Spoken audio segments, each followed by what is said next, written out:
हरे कृष्णा कृष्णा कृष्णा हरे हरे, हरे राम राम राम हरे हरे। श्री गुरुदेव की अहेतु की कृपा से हम जो ग्रंथ कर रहे हैं उसका नाम है श्री चैतन्य चैतामृत। श्री चैतन्य चैतामृत ग्रंथ के अंतर्गत हम श्रवण कर रहे हैं मध्य लीला 22वां अध्याय, जिसमें हमने श्रवण किया है प्यार संख्या 106 तक और हम आ चुके हैं प्यार संख्या 107 पे, पेज संख्या 359, जिसमें अब तक हमने श्रवण किया था कि किस प्रकार भगवान की किस प्रकार करुणा है कि वो जो पूतना राक्षसी वो क्या करने आई है, जो बकासुर की बहन है बकी, अपने स्तन में कालकूट विष को लगाकर कृष्ण को मारने की इच्छा से आई है। तब भी भगवान कितने कृपालु कि भगवान ने उसको मातृधात्री गति प्रदान कर दी। इसलिए कहते हैं कि 6 प्रकार की शरणागति के विषय में हमने श्रवण किया था। 6 प्रकार की शरणागति क्या थी कि अनुकूल से संकल्प, अर्थात श्री कृष्ण भक्ति के जो अनुकूल है उसे मैं स्वीकार करूँगा।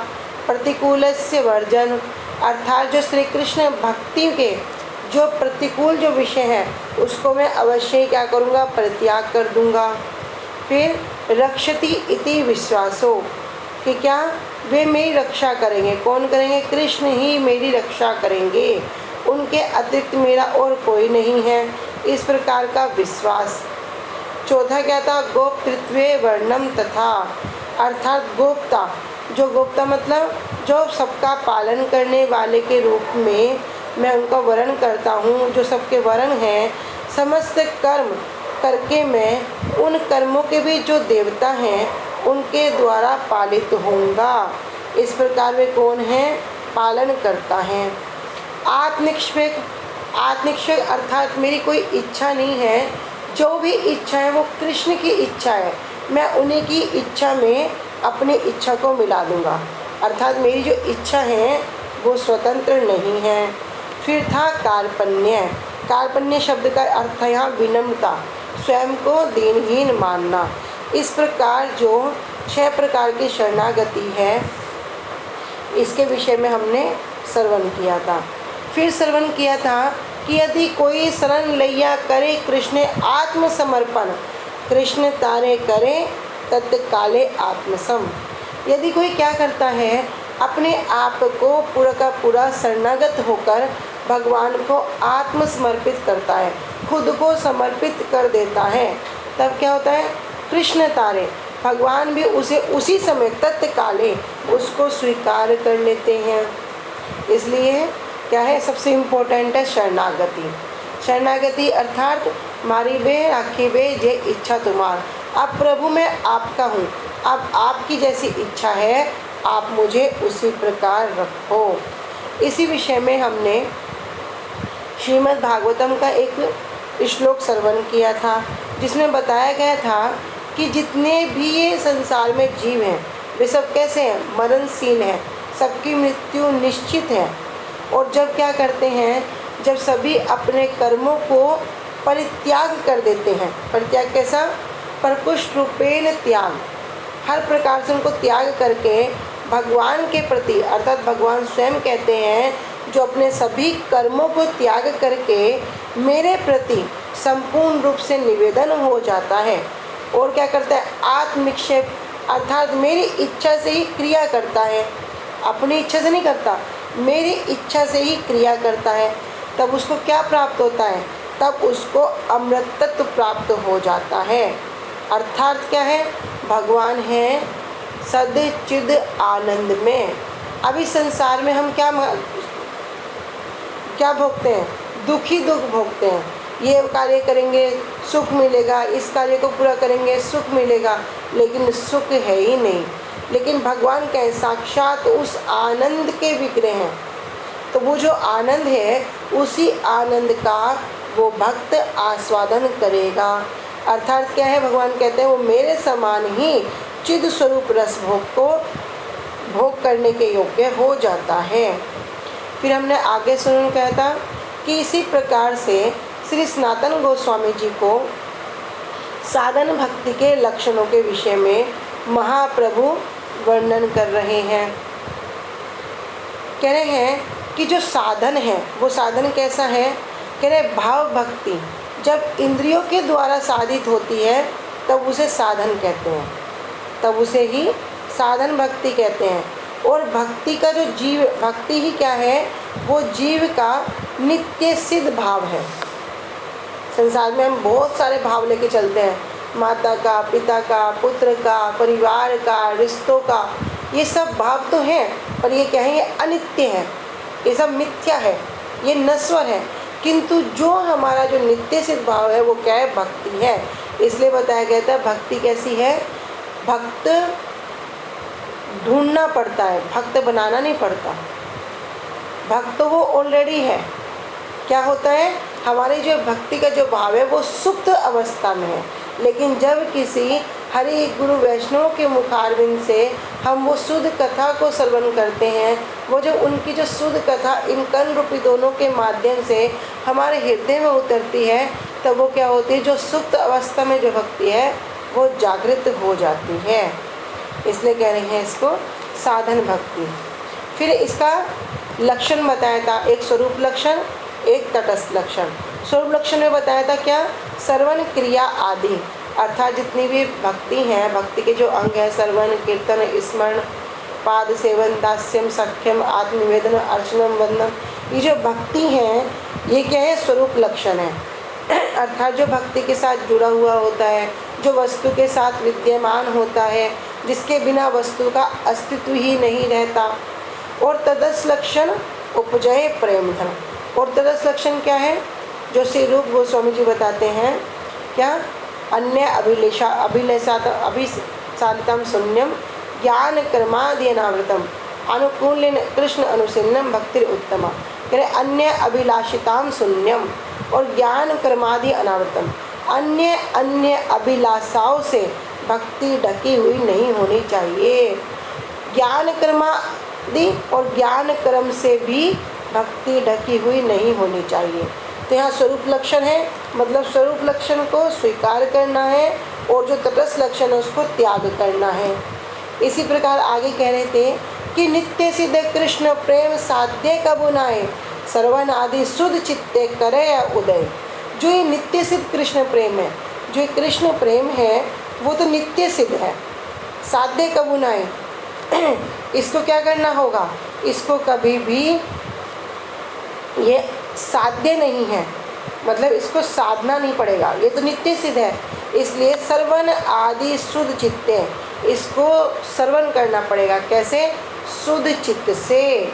और जब इसको कोई शुद्ध चित्त से श्रवण करेगा, श्रवण करते करते करते करते जो भक्ति उसकी सुप्त अवस्था में है उसको वो जागृत कर देगा। इसी में हमने साधन भक्ति के दो प्रकार श्रवण किए थे, एक है वैदी भक्ति, एक है रागानुगा भक्ति।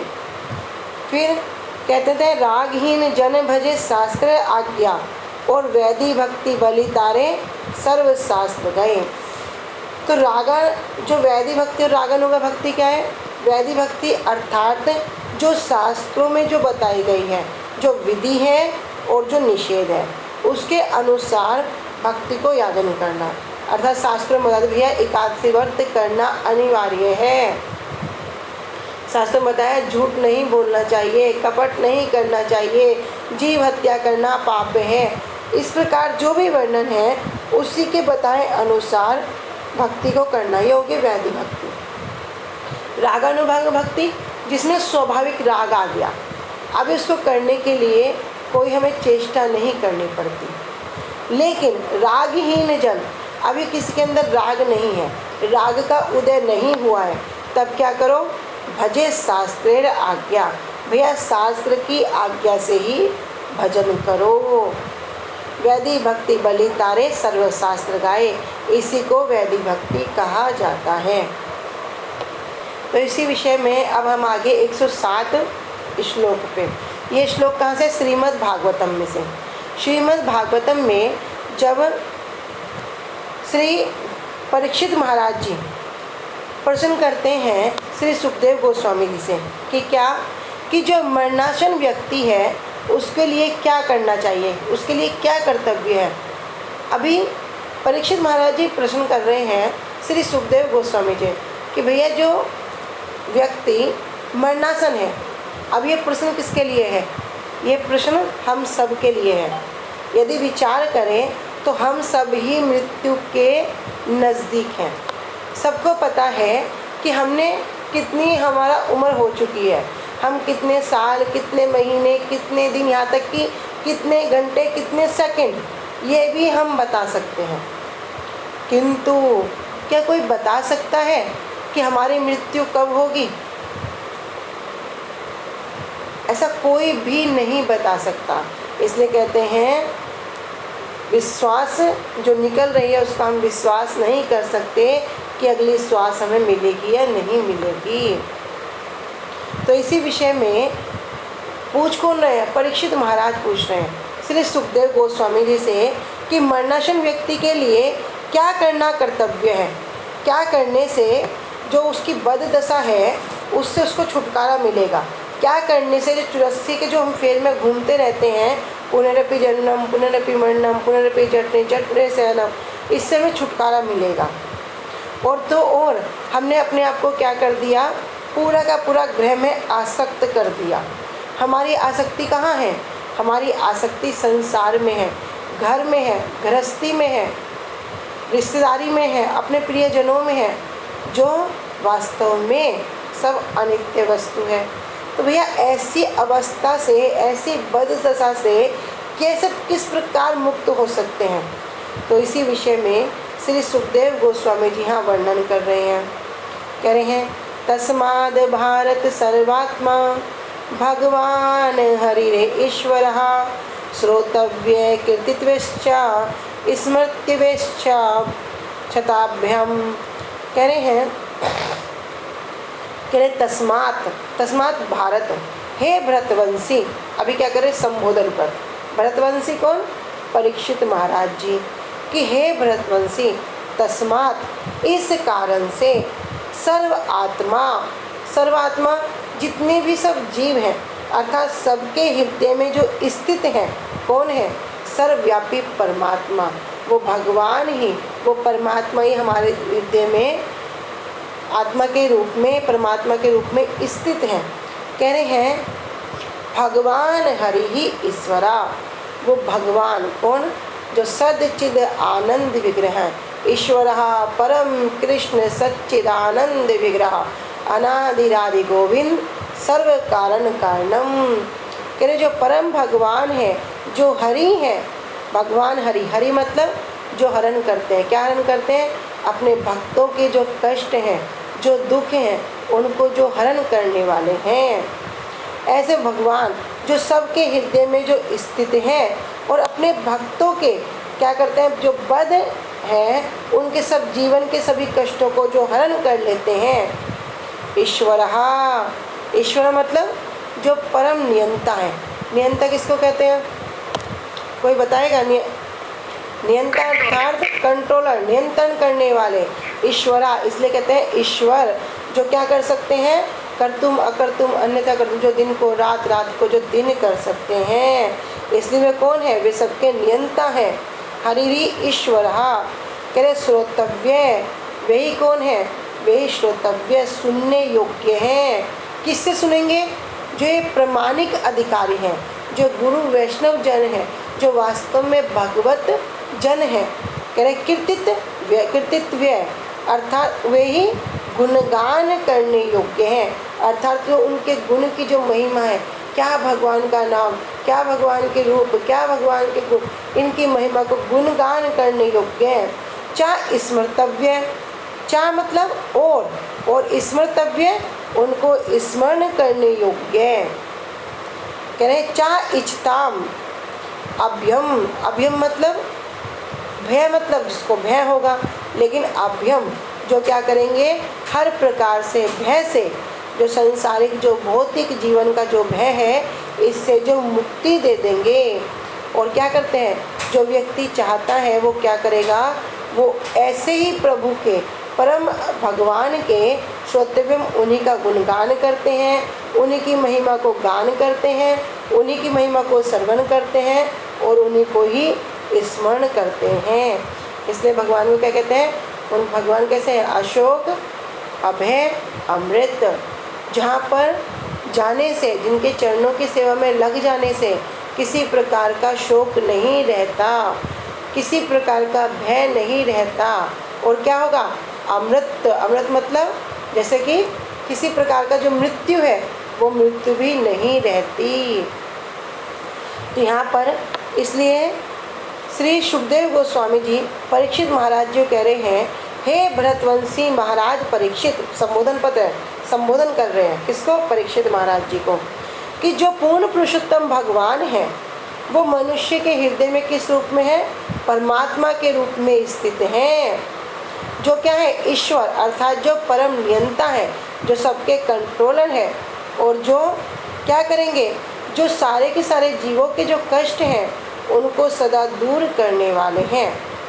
उनका प्रामाणिक स्तोत्र से श्रवण करना, उनकी महिमा को गान करना और उनका स्मरण करने से क्या होगा? ये सदैव करते रहना चाहिए। इससे ही निर्भय बन जाते हैं। तो उदाहरण के तौर पर बताते हैं कि श्रीमद् भागवतम में जो वर्णन है, क्या वर्णन है? कि श्रवण विधि, सबसे इम्पोर्टेंट क्या है? श्रवण करना। तो श्रवण करना सबसे इम्पोर्टेंट है। इसलिए सबसे पहले हमने श्रवण किया था कि श्रवण आदि क्रिया तार स्वरूप लक्षण, यही स्वरूप लक्षण है। तो इसके द्वारा क्या होगा? भगवान को समझना हर एक मरणासन व्यक्ति का कर्तव्य है। तो कोई सोचेगा भैया अभी तो हम बच्चे हैं, अभी हम थोड़ा ना मृत्यु के नज़दीक हैं, अभी तो हमारी मृत्यु नहीं आएगी। अरे भक्ति करेंगे तो करेंगे, बुढ़ापे में जाके भक्ति करेंगे। कोई कहेगा अभी तो मैं बड़ा यंग हूँ, अभी तो मेरे खेलने खाने की उम्र है, अभी से क्या मैं ये माला जपना शुरू कर दूँ, अभी से क्या मैं हरे कृष्ण करना शुरू कर दूँ। अरे ये तो सबका सब जब की अवस्था है, जब हमारा सारा काम संसार में पूरा हो जाता है। भैया खुद निमट जाओगे, काम नहीं निमटता। इसलिए प्रहलाद महाराज जी क्या कहते हैं? कुमारे आचते प्राज्ञो, कि भैया कुमार अवस्था से ही, बालक अवस्था ही क्या करो? भगवान का नाम करो। किस सन हमारी मृत्यु आ जाए, किस सन हमें काल ग्रास कर ले, हमें पता भी नहीं चलेगा। इसलिए भगवान का भजन करो। हर व्यक्ति मृत्यु के नज़दीक है, हर व्यक्ति बूढ़ा है। क्यों? कहते हैं जो व्यक्ति मृत्यु के नज़दीक है वही तो बूढ़ा है। अभी हमें तो पता नहीं हमारी मृत्यु कब हमें ग्रास कर लेगी। तो वास्तव में विचार करें तो हम ही बूढ़े हैं, हम ही मृत्यु के नज़दीक हैं। तो यहाँ परीक्षित महाराज जी का ये प्रश्न है, ये हमारे कल्याण के लिए, हमारे उद्धार के लिए है। 7 दिन में मृत्यु आनी है। कोई कहेगा इन 7 दिन के बाहर मृत्यु आ सकती है? इन 7 दिन के बाहर मृत्यु नहीं आएगी। यही 7 दिन परीक्षित महाराज जी के पास थे। यद्यपि परीक्षित महाराज जी को पहले से पता चल गया, उन्होंने क्या किया? ये जो उपाय कि हम सब बद्ध जीवों को प्रदान कर दिया कि भैया क्या करो, भगवान का नाम करने से ही इस भवसागर को पार कर सकते हैं। तो यहाँ पे बता रहे क्रिया क्या है? कह रहे श्रोतव्य। इसी क्रिया को श्रोतव्य, श्रवण करना कहलाते हैं। तो यदि किसी ने भगवान को, पूर्ण पुरुषोत्तम जो भगवान, उनको ठीक से श्रवण कर लिया तो उसका कर्तव्य क्या हो गया? अभी श्रवण कर लिया, अभी गान करो, भगवान की महिमा को गान करो, उन्हीं की महिमा को प्रचार करो। क्योंकि एकमात्र वास्तव वस्तु कौन है? भगवान है। नित्य वस्तु कौन है? भगवान है। हम कौन है? हम भगवान के दासों के दास हैं। इसलिए कहते हैं जीवेर स्वरूप है कृष्ण नित्य दास। लेकिन महाप्रभु क्या करते हैं? गोपी भृतु पद कमली और दास दासानुदासा। इसलिए क्या करना चाहिए? उन्हीं की महिमा को गान करना चाहिए, उन्हीं के यश का प्रचार करना चाहिए। और जब इस प्रकार कोई भगवान के महिमा को श्रवण करता है, उनकी महिमा को गान करता है, तो स्वाभाविक रूप से क्या होगा? उनका चिंतन होगा। भैया गान करेगा तो पहले श्रवण भी उसी मात्रा में करेगा, उसी के अनुसार उसका श्रवण होगा, तब स्वाभाविक ही वहाँ चिंतन होगा। इसलिए कहते हैं कि यह स्मृतव्य कहलाता है। तो यदि कोई वास्तव में निर्भय बनना चाहता है कि क्या करना होगा, उसे ये सब करना चाहिए। तो यहाँ पर कह रहे हैं वर्णाश्रम व्यक्ति के लिए क्या करना कर्तव्य है। तो राजा परीक्षित इस प्रश्न के उत्तर में श्री सुखदेव गोस्वामी जी इस प्रश्न की विशेष रूप से प्रशंसा करके पहले ग्रह में आसक्त व्यक्तियों की बददशा का वर्णन करके उससे मुक्त होने का उपाय बतला रहे हैं। श्लोक भावानुवाद। हे भरतवंशी, कृष्ण विमुख जीव अपनी मृत्यु को आता देखकर भी देख नहीं पाता। जो भगवान से विमुख है उसे पता है कि मुझे ये काल रोज ग्रस कर रहा है, ये सूर्य रोज उदय होकर मेरी आयु को हरण कर रहा है, क्या देख के भी देख नहीं पाता। इसलिए अभय अर्थात अपने प्रभाव के अभाव के अथवा आत्मा के त्राण के इच्छाकारी को, जो त्राण मतलब उद्धार करना, कह रहे ऐसे इच्छाकारी को द्वितीय अभिनिवेश के त्याग की इच्छा करने वाले व्यक्ति को सर्व अंतर्यामी भगवान हरि की कथा श्रवण कीर्तन और स्मरण करना उचित है। तो इस श्लोक की टीका में श्री विश्वनाथ चक्रवर्ती ठाकुर जी इस प्रकार कहते हैं कि सर्वात्मा भगवान, सर्वात्मा जो सबके अंदर विद्यमान है, और ईश्वर, इन तीन विशेषणों के द्वारा मोक्ष भी संधनी रागानुगा और वैधि भक्ति को कहा गया है। मोक्ष भी संधनी भक्ति के पक्ष में अभय कहने से मोक्ष इच्छाकारी व्यक्ति के पक्ष में सर्व आत्मा अर्थात परमात्मा ही हरि ही सर्वनीय है। रागानुगा भक्ति के पक्ष में अभय अर्थात निष्काम सर्व प्रकार से भय शून्य जिस प्रकार हो उस प्रकार से अभिलाषी अर्थात लोभयुक्त पुरुष के पक्ष में भगवान नंद नंदन श्री कृष्ण ही सर्वनीय है। और वैधि भक्ति के पक्ष में अभय कहने से जिनसे कोई भी भय नहीं होता वे ही अभय अर्थात हरि हैं। तो यहाँ पे तीनों प्रकार से वर्णन कर दिया। कह रहे हैं मोक्ष भी संधनी के पक्ष में बता दिया, रागानुगा भक्ति के पक्ष में बता दिया और वैधि भक्ति के, अर्थात कोई किसी प्रकार से भी जिसका भगवान में लय हो जाए उस प्रकार से जो सर्वनीय करने जो वस्तु है वो कौन है, श्री हरि हैं।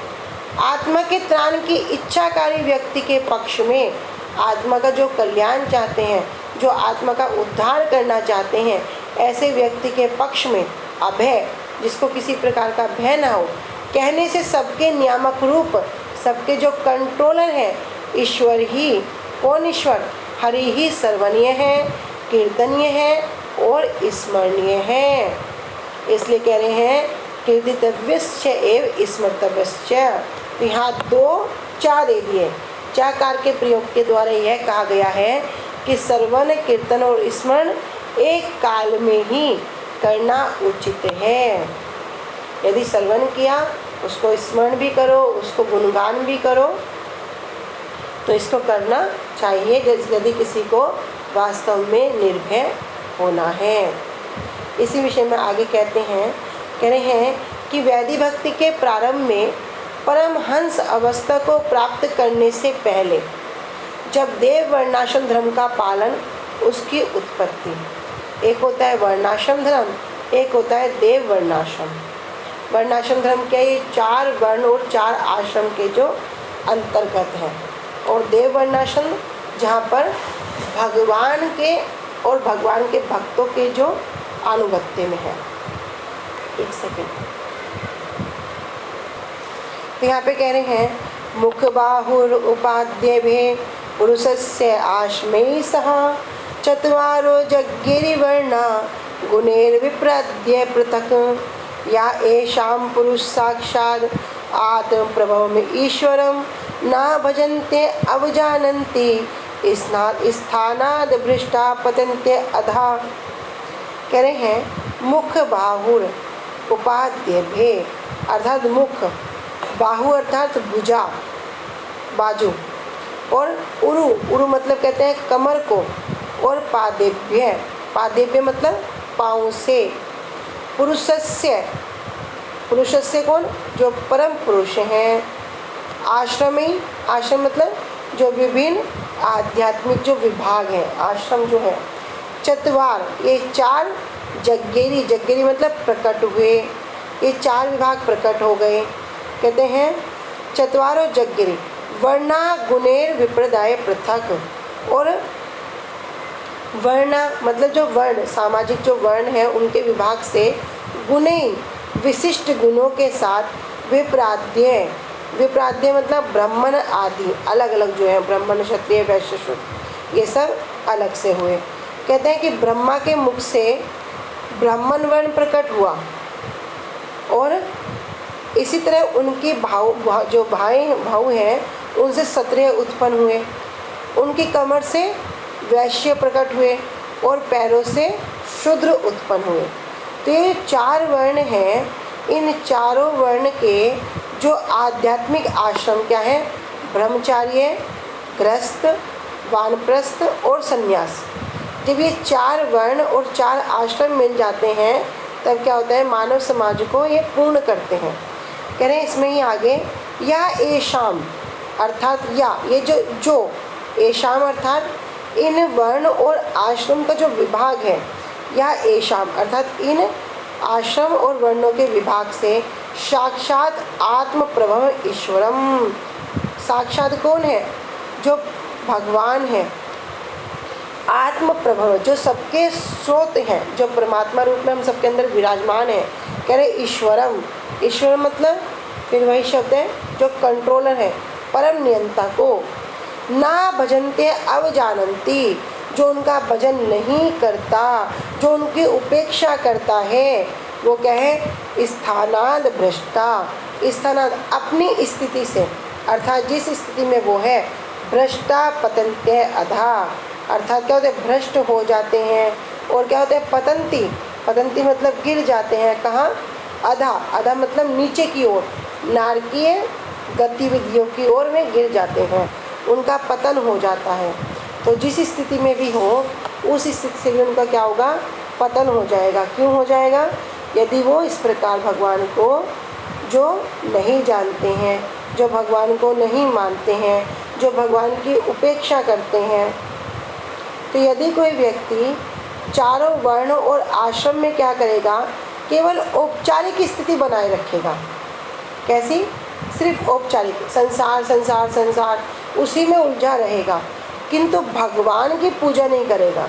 किसकी, हरि की, कृष्ण की, इनकी पूजा नहीं करेगा तो क्या होगा, अपने गर्व में गर्वित रहेगा। अरे तुम्हें पता मैंने इतने स्कूल बना दिए, तुम्हें पता मैंने इतने धर्मशालाएँ खोल दी, तुम्हें पता मैं इतने बड़े बड़े फाउंडेशन चलाता हूँ, है ना। ये जितने भी अपने गर्व में गर्वित रहेगा वो क्या होगा, अपने स्थान से गिरकर अधोगति, नीचे की ओर गिर जाता है, अर्थात नरक में पहुंच जाता है। तो ब्रह्मा के मुख से ब्राह्मण, भुजा से क्षत्रिय, जंघा से वैश्य और पैरों से शूद्र, ये चार वर्ण पृथक पृथक आश्रमों के साथ और अपने वर्णगत गुणों के साथ उत्पन्न हुए थे। कह रहे हैं इन चारों वर्ण आश्रमियों में से जो अपने, इन चारों में से क्या करेंगे, जो अपने प्रभु भगवान विष्णु का साक्षात भजन नहीं करके अपने अपने वर्ण आश्रम के अहंकार के कारण, मैं ब्राह्मण कुल का हूँ, मैं क्षत्रिय कुल का हूँ, मैं वैश्य कुल का हूँ, मैंने ये कर दिया वो कर दिया, करे इसी के कारण क्या होगा, उनके भजन में अवज्ञा करते हैं, भगवान का भजन नहीं करते, भगवान की उपेक्षा करते हैं।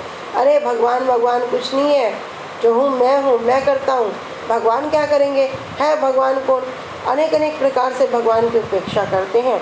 कहने वे अपने स्थान से भ्रष्ट होकर अधा, अधा मतलब नीचे की ओर पतित हो जाते हैं।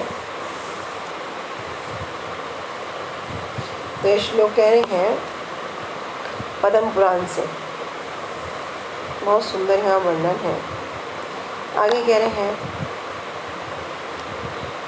इसलिए सब जीव का कर्तव्य क्या है, सबको करना क्या होगा, इसमें कह रहे स्मर्तव्य सततम विष्णुर विश्व स्मृत्य व न जातुचित सर्वे विधि निषेधा शरुतु तयोरेव किंकरः। इसलिए क्या करो, स्मर्तव्य सततम विष्णु, भैया स्मरण करो, किसका स्मरण करो, सततम सदैव निरंतर विष्णु, भगवान विष्णु का हर समय स्मरण करना चाहिए। विस्मर्तव्यम, विस्मर्तव्य मतलब उनको कभी भी भूलना नहीं चाहिए। न जातुचित कह रहे किसी भी समय नहीं भूलना चाहिए। सर्वा विधि निषेधः, शास्त्रों में जो विधि है, जो निषेध है, वो क्या है, कह रहे गुरु के द्वारा जो वर्णन कर दिया, जो विधि बता दी, जो निषेध बता दिया, कह रहे शिव उनको क्या करना चाहिए, उनको पालन करना चाहिए। और इस प्रकार एतयो एव किंकरा, एतयो कहते हैं, कह रहे इन दो सिद्धांतों को, क्या सिद्धांत, स्मर्तव्यम भगवान का सदैव स्मरण करना चाहिए, और विस्मर्तव्य उनको कभी भी भूलना नहीं चाहिए। तो एक विधि होगी, विधि क्या है, हर समय निरंतम सततम उनका स्मरण करना चाहिए, लेकिन निषेध क्या है, कभी भी उनको विस्मर्तव्य, उनको कभी भी भूलना नहीं चाहिए।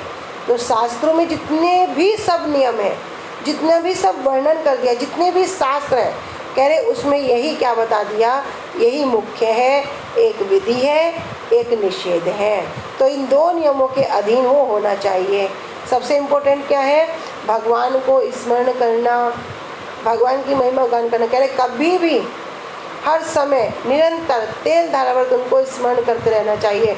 उठते बैठते सोते चलते फिरते, हंसते हुए रोते हुए, जिस किसी भी अवस्था में क्यों ना हो, हे प्रभु मैं आपका हूँ, हे कृष्ण मैं आपका हूँ, हे गुरुदेव मैं आपका हूँ, हर समय उनको स्मरण करना चाहिए। तो यही विधि है, यही क्या है, यही मुख्य है। इसको ही पकड़कर जब कोई चलता है तो भगवान भी क्या करते हैं, तत्काले हाथ उसको अपने उसी क्षण स्वीकार कर लेते हैं। जब वो कोई व्याकुल हृदय से भगवान को पुकारता है, गुरु वर्गों को पुकारता है, उसी समय क्या करते हैं, उनको आत्मसम करके उनको अपना बना लेते हैं। इसलिए कहते हैं, कह रहे हर समय क्या करना पड़ा, विधि बड़ी इम्पोर्टेंट है। अरे विधि को पकड़ोगे ना, निषेध अपने आप छूट जाएगा। एक विधि पकड़ लो, मुझे भगवान को भूलना नहीं है, मुझे कृष्ण को भूलना नहीं है, मुझे युगल सरकार का भजन करना है, जो गुरुदेव ने मुझे हरि नाम दिया है मुझे उसको सततम जप करना है। अब सततम कैसे करें भैया, अभी तो मैं माला नहीं पकड़ सकता किसी का, तो मुख से बोलो, मुख से कहीं बोल नहीं सकते तो अंदर बोलो, जीवा से बोलो, जीवा से कहीं नहीं बोल सकते तो मन से बोलो। कह रहे निरंतर उनका जप करो, कह रहे हर समय गुरुवर्ग को स्मरण करो, हर समय गुरुदेव का ध्यान करो, हर समय, क्योंकि वे गुरुदेव ही हमें क्या करेंगे, इस भव सागर से पार उतार देंगे। इस शरीर रूपी नौका के जो कर्णधार हैं, जो केवट है, वो एकमात्र गुरुदेव हैं। बिना गुरु के हमारी कभी गति नहीं हो सकती, बिना गुरुदेव के कभी हम कृष्ण को नहीं पा सकते। इसलिए क्या करो, सततम ध्यान करो। बस ये जो ही विधि है, और निषेध, फिर निषेध की आवश्यकता नहीं। जो विधि अपना लेगा वो निषेध के चक्कर में क्यों पड़ेगा। फिर भी स्मरण रखना है क्या, कि भैया भगवान को भूलना ही निषेध है, उनको कभी भी भूलना नहीं चाहिए। तो कहते हैं इस श्लोक में, पद्म पुराण में बता दिया कि शास्त्रों में अनेक अनेक विधि बता दी, अनेक अनेक निर्देश बता दिए। तो सभी का जो मूल है, जो सिद्धांत है, वो सिद्धांत क्या है, कृष्ण को सदैव स्मरण रखना, उनको कभी नहीं भूलना, यही सिद्धांत है। तो ऐसा कब संभव होगा, कब होगा, जब कोई ये महामंत्र का जप करेगा। ये महामंत्र किसने दिया, साक्षात गुरुदेव ने दिया। वे भगवान ही जब अपनी कृपा, अपनी करुणा के जो मूर्तिमान स्वरूप है, साक्षात गुरुदेव है। जब वे गुरुदेव क्या करते हैं, वो हरे कृष्ण महामंत्र हमें प्रदान करते हैं, तभी तो हमने जप किया। इससे पहले क्या हम जानते थे, हम बिल्कुल मूर्ख कपटी, हम तो भरे पड़े हैं अवगुणों से, लेकिन गुरुदेव कृपा करके हमको अपनाते हैं। इतना सुंदर साक्षात युगल किशोर हमारे मंत्र रूप में, माला के रूप में हमें दे देते हैं। इसलिए क्या करना होगा, हर समय कह रहे 24 के 24 घंटा क्या करो, 24 के 24 घंटा क्या करो, हरे कृष्ण महामंत्र को दृढ़ता से जप करो। तब क्या होगा, तब गुरु जी ने जो बताया है उनके अनुसार ही क्या होगा, सब समय ध्यान होगा, सब समय भगवान का स्मरण होगा। इसलिए कहते ना, यदि कोई बहुत नहीं कर सकता तो कम से कम 16 माला तो जप करे ही करे। भगवान की जो कथाएं हैं उनको वर्णन करें, उनका प्रचार करें। अरे भगवान के इतने सुंदर सुंदर ग्रंथ, हमारे गुरुवर्गों ने कितने सुंदर सुंदर ग्रंथ हमें प्रदान कर दिए। क्या हमारे मन में इच्छा होती है इन ग्रंथ को वितरण करने की? क्या हमारा मन व्याकुल होता है किस प्रकार हम भगवान की वाणी का प्रचार करें? आज हमने जाकर किसी को कथा सुना दिया, कल को 2-4 दिन बाद वो भूल जाएगा। लेकिन यदि किसी को ग्रंथ दे दिया तो जब भी खोल के पढ़ेगा उसे स्मरण आएगा, मैं क्या कर रहा हूँ, मुझे क्या करना चाहिए। ये संसार असार है, ये संसार अनित्य है, ये नित्य वस्तु नहीं है। ये तो भगवान ने कृपा करके मुझे साक्षात रूप में मेरे ग्रंथ रूप में आ गए हैं। अब मैं भी भगवान का नाम जप करूँगा। इसलिए हमारे हृदय में उत्कंठा होनी चाहिए ये ग्रंथों को वितरण करने का, ये ग्रंथों को प्रचार करने की। सबके हृदय में वो कृष्ण भावना, सबके हृदय में वो अंदर प्रचारित करने, किस प्रकार हम जिस आनंद में आनंदित होते हैं उसी प्रकार वो भी उसी आनंद में आनंदित हो। तो समस्त विधि और समस्त निषेध, ये 2 बातों में वर्णन कर दिया। सभी शास्त्रों का जो सिद्धांत है यहाँ पर वर्णन कर दिया। कह रहे स्मरते वे सततम विष्णोर, भैया हर समय भगवान का स्मरण करना चाहिए और विस्मृतव्यो, उनको कभी भी किसी भी अवस्था में, किसी भी काल में, किसी परिस्थिति में उनको भूलना नहीं चाहिए। जैसे कहते ना कि दुख में सुमिरन सब करे, सुख में करे ना कोई। अरे जो सुख में सुमिरन करे तो दुख काहे कोई। हम बद जीवों की कैसी दशा है, जब दुख आता है ना, हे प्रभु, हे भगवान, हे ठाकुर जी कृपा करो, हे गुरुदेव, जब दुख आता है तो बड़े आकुल व्याकुल हो जाएंगे। लेकिन जब वो क्षणिक समय के लिए वो दुख टल जाता है तब क्या बड़े आनंदित हो जाएंगे, तब भगवान को सबको भूल जाएंगे। अरे हो गया, हमने तो ऐसे कर लिया, तुम्हें पता है मैंने वहाँ ऐसे पहुँचती उनसे बात करके इस कार्य को कर दिया, तुम्हें पता है मैंने ऐसा किया। फिर वहाँ सब मैं करके अपनी अपनी तलवार लेके खड़े हो जाएंगे। लेकिन वास्तव में जो करता धरता है कौन है, एकमात्र गुरुदेव, एकमात्र वैष्णव, एकमात्र भगवान, फिर उनको भूल जाएंगे। इसलिए कहते हैं सततम ध्यान, हर समय भगवान की कृपा को समीक्षा करो, तत्ते अनुकंपा सूक्ष्म मानो, हर समय उनकी कृपा को अनुभव करो। किस प्रकार, यदि पैर भी कट गया तो भगवान की कृपा समझो। अरे जहाँ मेरे शरीर का नाश होना था, भगवान ने बस इतनी कृपा करी, पैर काट के छोड़ दिया। क्यों? ताकि मैं भजन करके अपने पिता के घर वापस जा सकूं। कहीं कांटा चुभ गया, अरे प्रभु ये क्या कर दिया, नहीं, बड़ा भगवान की कृपा को समझो। हर समय उनकी गुरुदेव की कृपा को जानना पड़ेगा। इसलिए कह रहे हैं हर समय सततम ध्यान। तो 2 बात में ही इस बात का पूरे शास्त्रों का निचोड़ दे दिया कि हर समय क्या करो, भगवान को स्मरण करो और कभी भी उनको नहीं भूलो। तो एक विधि और एक निषेध। इसलिए यहाँ पर कह रहे हैं श्री भक्ति विनोद ठाकुर जी, विष्णु सदा ही स्मरणीय है, कभी भी विस्मरणीय नहीं है, उनको कभी भी भूलना नहीं चाहिए। समस्त प्रकार के विधि और निषेध इन्हीं 2 बातों के अनुगत हैं। तात्पर्य यह है कि शास्त्रों में जितने प्रकार की विधियाँ उत्पन्न हुई हैं और जितने निषेध बतलाए गए हैं वे सभी उक्त दोनों बातों के आधार पर ही कहे गए हैं। कितना हम विस्तार से श्रवण करते हैं, लेकिन जब उनका मूल जो एसेंस, जो सार निकलेगा ना, वो यही निकलेगा। वे सभी उक्त दोनों बातों के आधार पर कहे गए हैं, जिसका अवलंबन करने से भगवान स्मरण पथ पर आते हैं, वही कर्तव्य के रूप में विधि है, और जिस कार्य के द्वारा भगवान विस्मरण हो जाते हैं वही कार्य ही निषेध है। स्वयं भक्ति विनोद ठाकुर जी, स्वयं साक्षात कमल मंजरी ये बात को वर्णन कर रहे हैं। तो इसलिए बहुत इम्पोर्टेंट है। कभी कभी कहते हैं ना गांठ बांध लो, तो इस चीज़ को भी हमें गांठ बांध लेनी चाहिए। इसलिए कह रहे हैं आगे, आज हम इसको यहीं तक रखते हैं, कल आगे श्रवण करेंगे। वाञ्छा कल्पतरुभ्यश्च कृपा सिन्धुभ्यैव च पतितानां पावनेभ्यो वैष्णवेभ्यो नमो नमः। श्री गुरुदेव की जय, अनंत कोटि वैष्णव वृंद की जय। निताई गौर प्रेमानंदे। हरि हरि हरि हरि बोल। हरे कृष्ण। सभी को धन्यवाद।